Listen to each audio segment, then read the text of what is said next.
Right, really quick video just to give you an introduction into what the Crazy Eight game is and how you can get people to play it to generate loads and loads of ideas really, really quickly. So, what is it? It's an ideation tool. It's a real leveler because it forces you to come up with ideas really, really, really quickly. That's why it's called Crazy Eights. You're going to come up with 8 ideas in 5 minutes, and that to some people that will sound like a crazy short amount of time.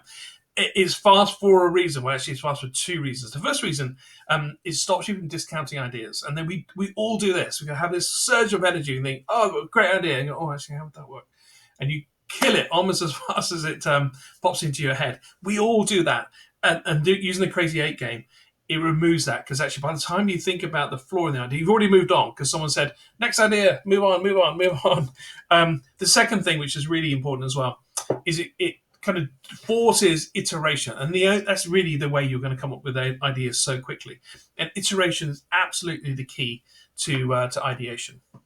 So getting ready, give yourself kind of 45. Let's probably book a meeting room for 60 minutes. It should take 45 minutes. We're going to play the game to show people how it works, then we're going to play it ideally twice. So that's about right. Bring kind of blank A4 paper and something like a Sharpie. We're going to ask people to kind of hold up their the idea sheet. So that's a perfect perfect kind of tool. If anything else, people can't read it. Prepare the delegates. When ideation to lots of people puts them on edge. Some people are really up for it. Some people go, oh, they kind of step back into the shadows.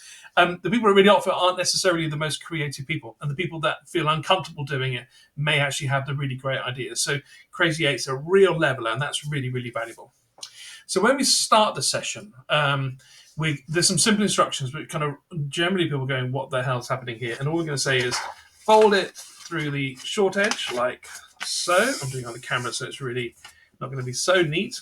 Fold it again, this time along the long edge, and fold it again like so. And of course, what we've done is created a sheet of paper with 8 cells on, like so.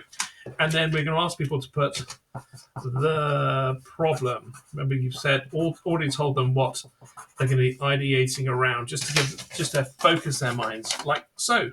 Awesome. Next, we're going to give some people instructions. Now, I'm not going to read through all of these instructions. I'm trying to keep this video nice and short. Print this out. This is kind of the script I've been using for years. You're going to tell them that it's going to work in 5 minutes. You're going to remind them of why we're doing it quickly, and I've just told you that, so I won't go through that.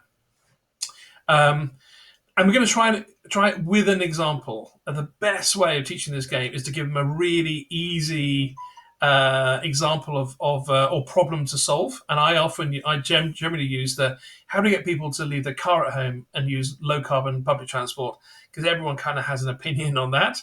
And some tips: don't try and write sentences. You won't have time. Just use keywords, or you can even put a sketch. All you need to do is to remind you is not War and Peace. And the other one, which is really valuable, is start with the dumbest, craziest possible, most unworkable idea. Actually, that's a really good place to start anyway. If people are feeling nervous about coming up with an idea and people go, oh, that'll work.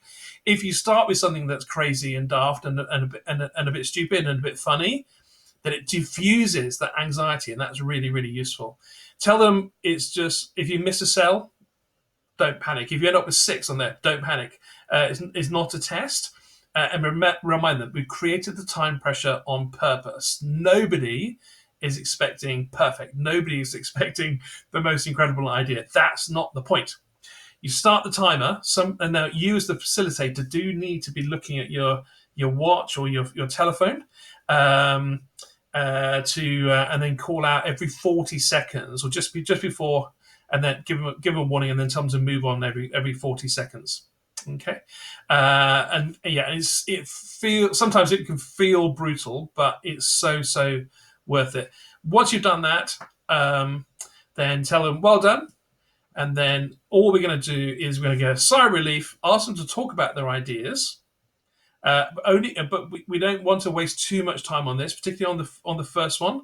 And then we're going to run the game again. Remember, it's about iterations. So take one of the ideas or concepts that you came up or something that somebody else did, and start again. Good luck. Have fun. It's going to be great.